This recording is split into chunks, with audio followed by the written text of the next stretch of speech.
Prophet Jerry Linsom Jr. That I want to make sure I'm right with my introduction. So let's start. Let's talk about your mess. Now, for those, if you can't see, because I know this may be on audio, but Prophet Jerry is paralyzed at the moment, right? And I know that that hasn't always been the situation. And I know that you have gone through some things in life, mentally, emotionally, socially, that have affected your status of life. So let's go ahead and tell everybody a little bit about your mess. My mess, I would say my mess beginning probably from birth, but I want to specifically focus on 2005. Is when I became paralyzed and in the wheelchair. Going to pick up my godchildren from school, end up in the accident. Someone T-boned me, get to the point where I go to the hospital, they say you're fine. Come home, a couple of days later, end up to where I'm losing control of bowels as well as urination, and go back to the hospital, and they says, well, we need to look into some things. So they end up sending me to Chapel Hill, North Carolina, and I end up getting back surgery and my spine was being crushed. So I end up being paralyzed. I woke up, I walked in the hospital the day of the surgery. I walked in, but woke up paralyzed. Wow. Okay. So let's start here. Let's start here, because that was a lot right there in that little section. Okay, there was an accident. You got T-boned. You went home. Everything was okay, so they say. You end up going to the hospital again, getting a surgery. You walked into the surgery, but you didn't walk out. Okay. Right. How did that affect you? Let's start mentally. How did that affect you mentally? That affected me mentally. It affected me real bad because of the fact that at the time I was married with my former wife and she had a son. And it affected me mentally because of I thought about him, of taking him to play ball, taking him to different things, going places with him, doing things with him in the home, outside the home, outside of church. You know, that messed with my mind, you know, to the fact that, okay, this is it. Your life is over. That's what mentally I was saying, my life is over. And even though, of course, my life is not over, but at that time, my life was over. Right. I can only imagine that those thoughts were what's going through your mind. Now, how did those thoughts affect you emotionally? I believe more of, I was as your podcast is, I was a hot mess. Crying, repenting to God because of things that I've done that I know I'm supposed to have done, you know, crying, getting to the point of, how am I gonna live now? You know, how is my life is gonna be affected? You know what I'm saying? Because of the fact that all this had happened. There was a lot of days that they're alone, and let me tell you, it just was me and God. And I had to come to, Tracy, I had to come to the realization that this is it. This is what it's going to be. But I had to come out of it. Of what, if you get what I'm saying, I had to come out of it. I still had to come out of that emotion. I had to come out of that mental state that life is still worth living. Mhm. Now, Okay. So now, before we talk about how you came out, let me ask a couple more questions. Because I want to make sure everybody knows how you came out. But how did it affect you socially? I was alone. Hmm. To the fact that really didn't have no support. Had family, friends, loved ones, but no support. The former wife will come every now and then to visit because it's like an hour to 2 hours away. So every now and then she would come to visit, but being there alone is like, I don't have nobody. Mm-hmm. See what I'm saying? Yeah, that most definitely, because that alone time is just you and your thoughts. And if those are the thoughts that you're thinking, then that's going to feel even worse. So with that alone time, how did it affect your status of life now? Because I'm sure that your status of life had to have changed. It changed a whole lot because of used to driving, used to be independent. To be personal, used to taking my own shower. Now I gotta wait on people to give me a shower when they're ready to give it to me. I gotta wait to be changed. I couldn't go to church. Church is basically my life. I mean, as you know me, and we have talked and we've been in meetings together, church is my life. That's all I have, you know. So all of that was taken away to where you go to therapy and then you go back to your hometown, then you have therapy there, and then I go, the doctor's wanting to put me in a nursing home, but the former wife is like, oh, my mama would help, my brother would help, his sister would help. When I get back to my home, nobody's there. Yeah. Mm. But her and but my son. Maybe like let me go back. Maybe like the first or the second day. Mm-hmm. Now you can imagine of being paralyzed, and I had to sleep in the living room. I couldn't even sleep in my own room. I had to get a hospital bed, sleep in my own room. Mm-hmm. Couldn't sleep in my own room. And then to the point when you had family or friends come over, and if I had to be changed, they had to leave the room. So it was a lot going on mentally, emotionally. It was a lot going on. And then to the fact, and then I'm gonna move on from here. Then to the fact, I had a sister to die that I couldn't even go to her funeral. Wow. 4 to 5 years ago, I walked her down the aisle. I'm sorry. 4 to 5 years ago, I walked her down the aisle, and I'm being paralyzed, and I get a call that my sister was pregnant and she had an aneurysm, lost the baby, and they was gonna work on her, but then 2 or 3 days later, she died and couldn't go to the funeral. Couldn't go. Now you talking about mess? Now already paralyzed, already gotta wait on folk to change me, wait on folk to feed me. I could feed myself, but I couldn't get up and cook it. So I had to wait on folk to feed me with that. And then I got to the fact that my sister died and really don't have no support or no comfort. Mm-hmm. Right, right. So it was a lot.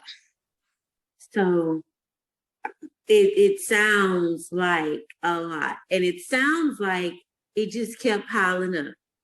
You know, Yes. Some Like, people say, one thing happens and another thing happens. That's what that sounds like. So I'm sure there's some listeners out there that have gone through situations where they feel like that, where they feel like things are just happening, one thing after another, and then it gets so overwhelming for people. And people are still having to go through a lot of those types of situations. So can we turn the table, and how were you able to start cleaning up your mess?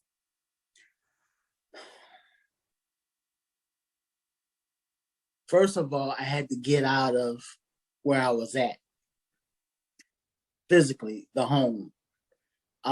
Went to the doctor one day, told him I want to go to the nursing home, and ended up in the nursing home. I ended up with support of meeting people like me and worse than me, but still there was support. So I was able to come out of my mess, come out of my mentality, come out of my, my mental state, come out of all of this with people being surrounding me, helping me. The therapist was there. I met a friend, Steve Coney. I haven't talked to him in a while, but me and him started talking one day just at the breakfast table. We started talking. We ended up friends. And then, when you make yourself friendly, then you could get friends. But when you stay to yourself, if I would have went to the nursing home and just stayed to myself, I probably would have had a nervous breakdown.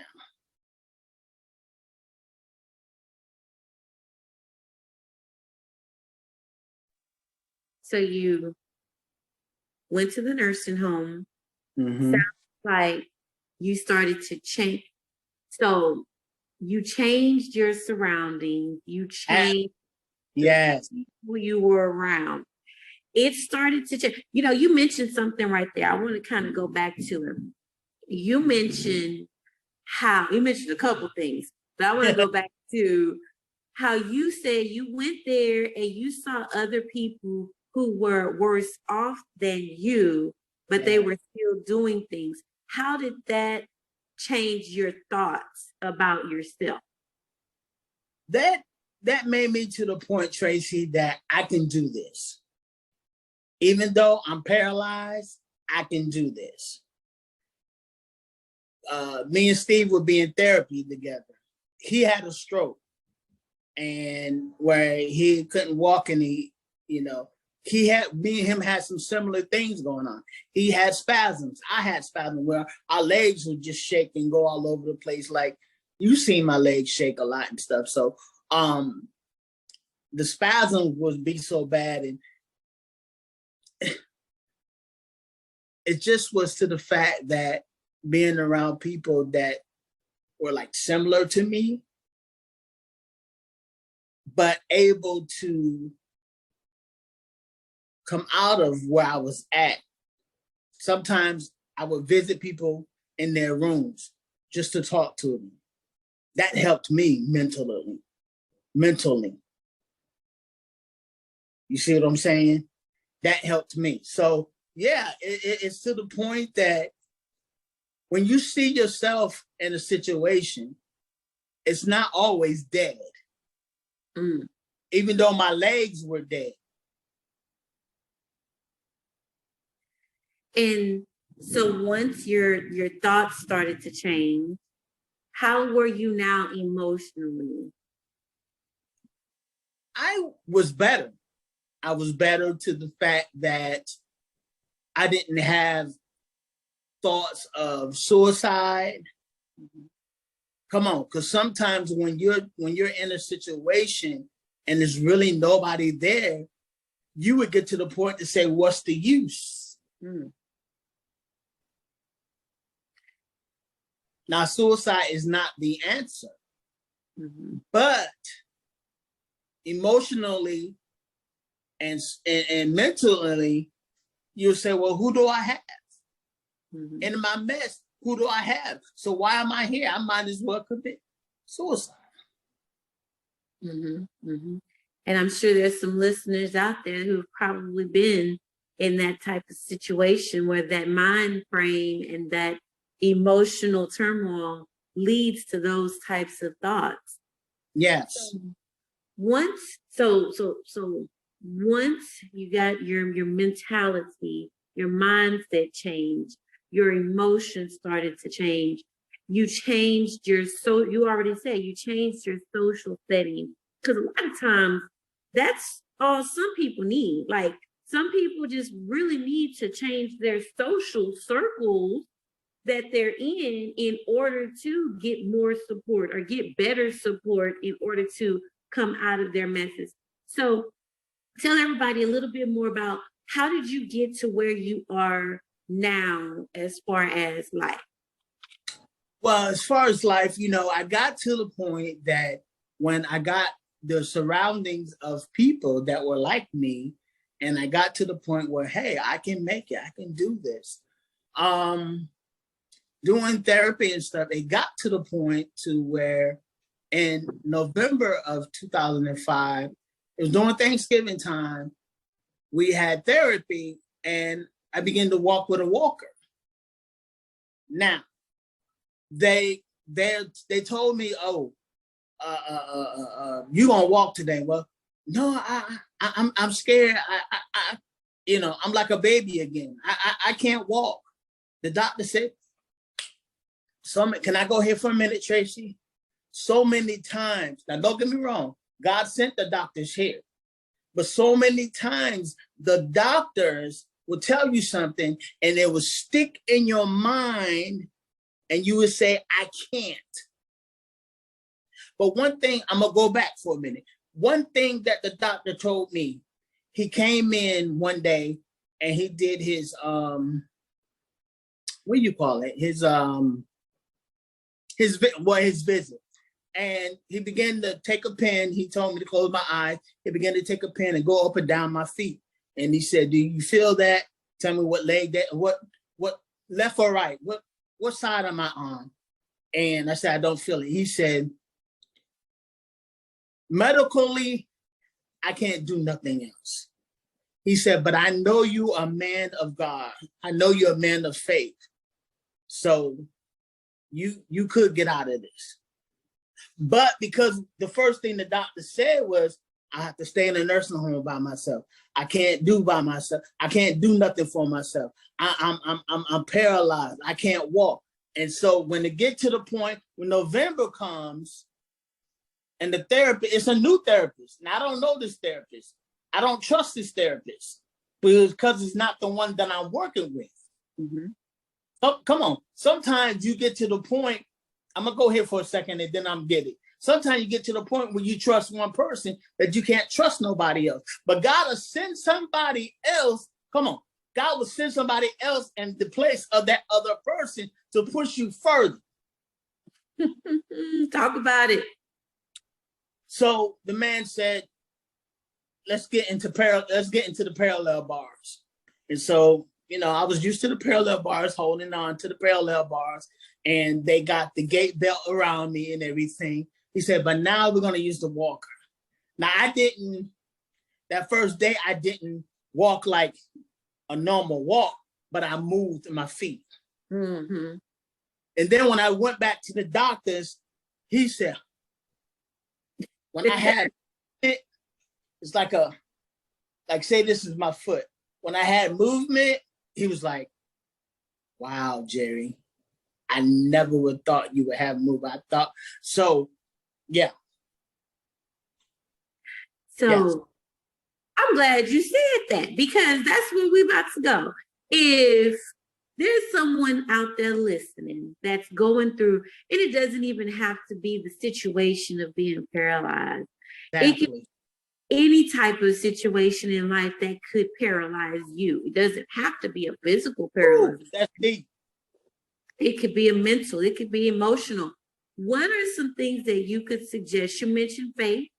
What were some things that you did, or some things you can suggest to listeners that they can do to come out of the messes that they may be going through now? First thing, get around somebody that has accountability, that can get you to where I look at my queen. There's some days, I mean, everybody see me on ATS and see me on Pain 2020 and I'm smiling and stuff, but not always them days is that way. But my accountability partner, my queen, my rib, will push me. So get to the point where you got accountability partner. Get to the point where you're around positive people. Mm-hmm. Now, one thing that I did do during this time of being paralyzed till now is pray. Okay. My prayer life has changed tremendously from that timing to now. And then it's to the point, let me go here for a minute, Tracy. A lot of Christians don't believe in going to therapists. When I mean therapists, I'm talking about a psych, what do you call it? Psychiatrist. Mm-hmm. Or a regular therapist. Not a physical therapist, not a speech therapist, but a therapist that you can go and talk to. Sometimes if you don't have that accountability partner, you have to go to that therapist. You have to go to that psychologist, excuse me. You have to go to a psychologist. Now, all the time they want to put you on medicine. Now, that's up to you if you want to take the medicine or not. But what I'm saying is get to somebody that will listen. Mm-hmm. Mm-hmm. Push you to the side. Mm-hmm. A lot of people push you to the side because they done growed out of their mess. Come on. They done growed out of their mess, them E.S.S. They done growed all of it, and they don't feel they have to help nobody else. But baby, if you got through it, you didn't get through it all by yourself. That's right. And it wasn't God neither. Yes, and God works through people. I'm sorry. No, I was just saying God works through people. So sometimes it's people that you need. Go ahead. And what I really love is that when you get out of something and you help somebody else, there's a blessing in it. Mm-hmm. One planteth, one watereth, but what's the other saying? God gives the increase. Mm-hmm. You see what I'm saying? Yes, so sir. When you plant it, I'm watering it. You planted this podcast of mess. I'm watering it. Now God's going to give the increase to the people to come out of their mess. That's right. And you don't have to be there. You don't have to stay in that state that you are in. There is help out there.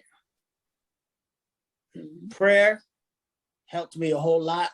Meditation helped me a whole lot. There were times, Tracy, I had to sing myself to sleep because I was so much in pain and the pain medicine didn't work. Mm-hmm. There was times that there was thoughts coming and I had to sing to get rid of those thoughts. That's a good one. Singing to get rid of the thought. Yeah. When you enter into worship, it'll take. Can I go there for a minute? You can go there.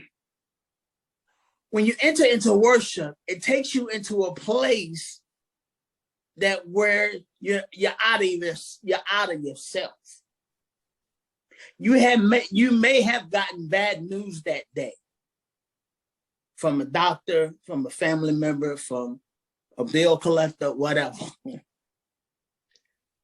But I dare you to go into worship. I dare you to go into praise. That mess, that mindset would change. Them emotions would change. Mm-hmm. That social would change. Come on. Because when you get into worship, sometimes you have even you have to cry.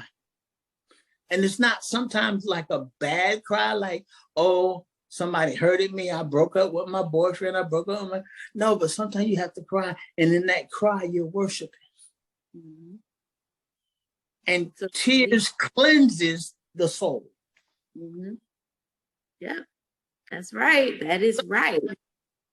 Sometimes, y'all, you have to cry. They say a man shouldn't cry. Shoot. Renee will tell you, I'll cry in a minute. Crying is a release. When yes. You cry, you release it, and it lightens you a lot of times. Once you release in tears, you can come back refreshed. Yes. So this has been awesome. What I want to do is ask you this. You said praying, meditation, singing, getting around like-minded people, that helped change your mindset. It changed your emotions. You changed your social, and that changed your status of living. Now, I want to ask this. I know you said you started walking a little bit and moving your feet, and you were on the walker. And you're in the wheelchair now, right? Mm-hmm. How did you get to be where you are now? When I say that, I mean, like, you've written a book, you've done other interviews, you've done speeches, you've done all these other great things that you have done, although you are still in the wheelchair at this moment. Could you tell everyone, what are some of the things that you've done, and how were you able to do a lot of the things that you've done?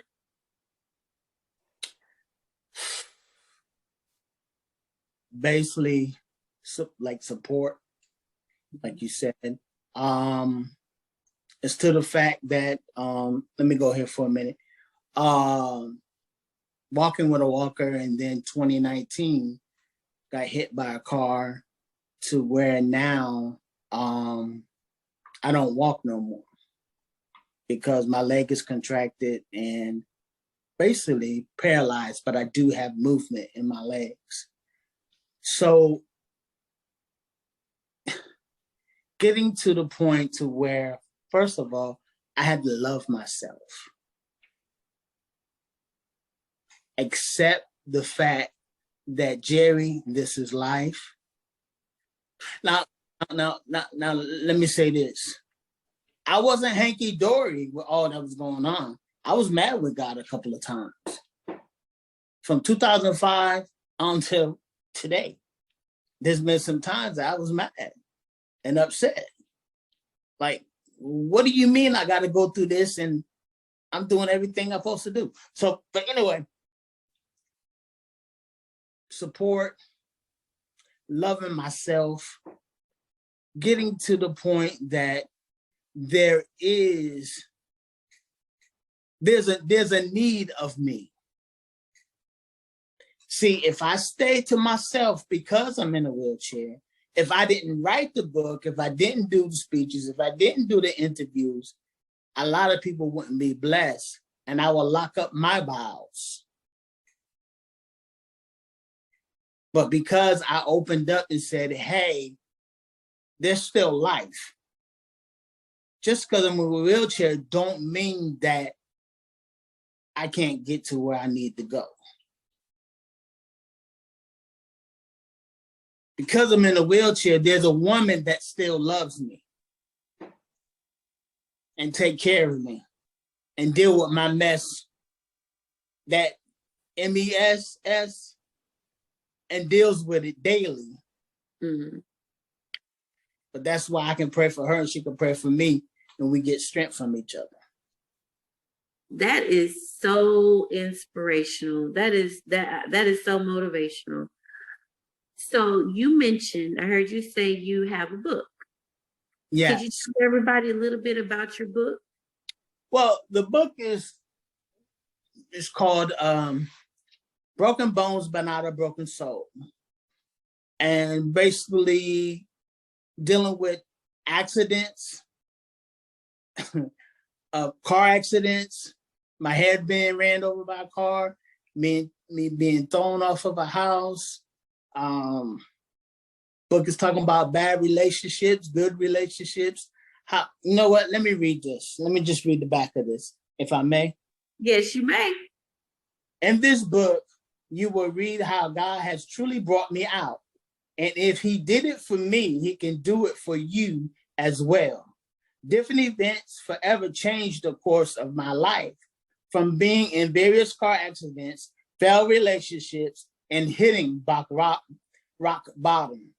These events also led me to the greatest blessings, but having faith truly brought out the best in me.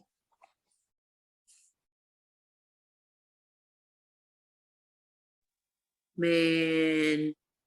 And what was the title again? And where can people get this inspirational book? Because that sounds, oh my gosh. It's called Broken Bones, but Not a Broken Soul. And you can find it on Amazon, as well as Barnes and Nobles. And all you have to put in, if you can't remember the title, Broken Bones, but Not a Broken Soul, it's not the title that I have in the church, but it's just my name, Jerry Linsom Jr. If you just go on Amazon and put Jerry Linsom Jr., you will find the book.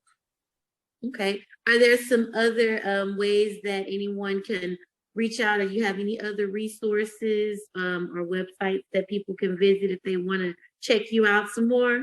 Yes, they can check me out some more. We have on 7 o'clock a.m. from Tuesdays to Thursdays, we have Crazy Weird News, where it's on mexitverse.com. And you will find me, my wife, and another young lady talking about news, talking about crazy news, talking about weird news, talking about just different things that's going on in the world. And then at the end of every session or every broadcast, before we end, my wife has an inspirational word or an encouraging word.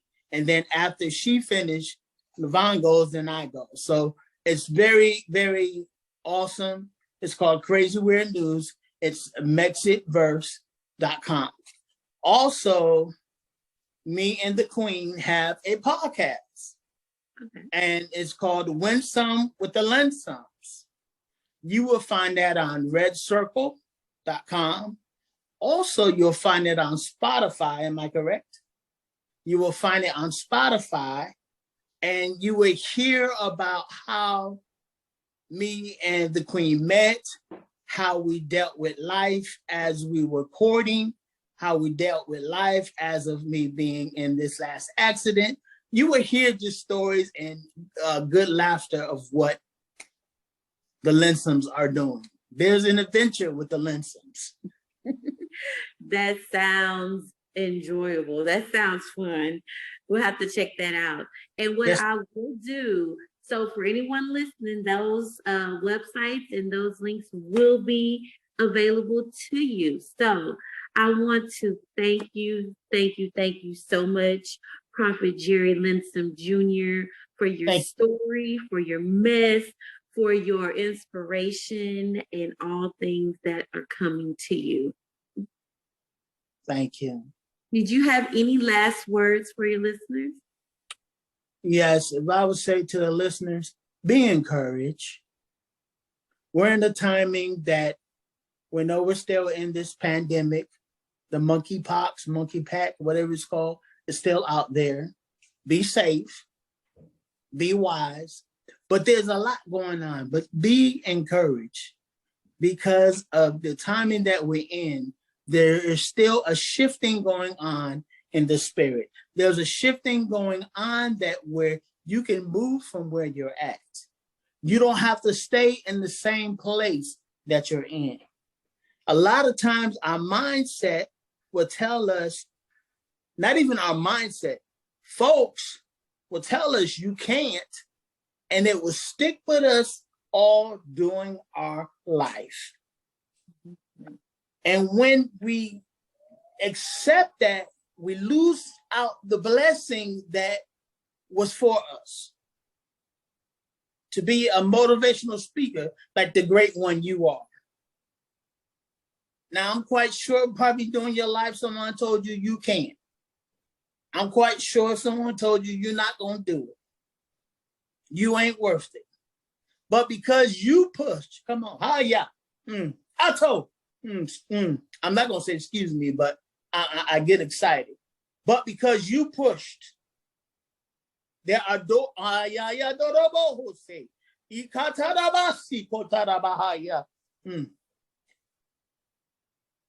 I know I'm supposed to be talking to the people, but God shifted me. Because of you pushed,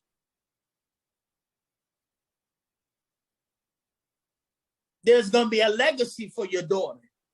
Because of you pushed, there are doors opening up. There are doors opening up for you. Because you pushed. That's you, Tracy D. Armstrong. I receive it. I receive it. But to the people, push. Get out of your way. Get out of your own way. We were talking on Crazy Weird News the other day, and know your worth. Know your worth. Someone may say you're only worth 2 pennies. Work those 2 pennies, baby. Work it to that million. And show that person, yeah, you said 2, but look what I got now. Mm-hmm. So to the people, be encouraged. You can make it. Even though you may be facing things, you may be going through your mess, you can make it. There is a rainbow at the end of the tunnel. Woo! Thank you so very much.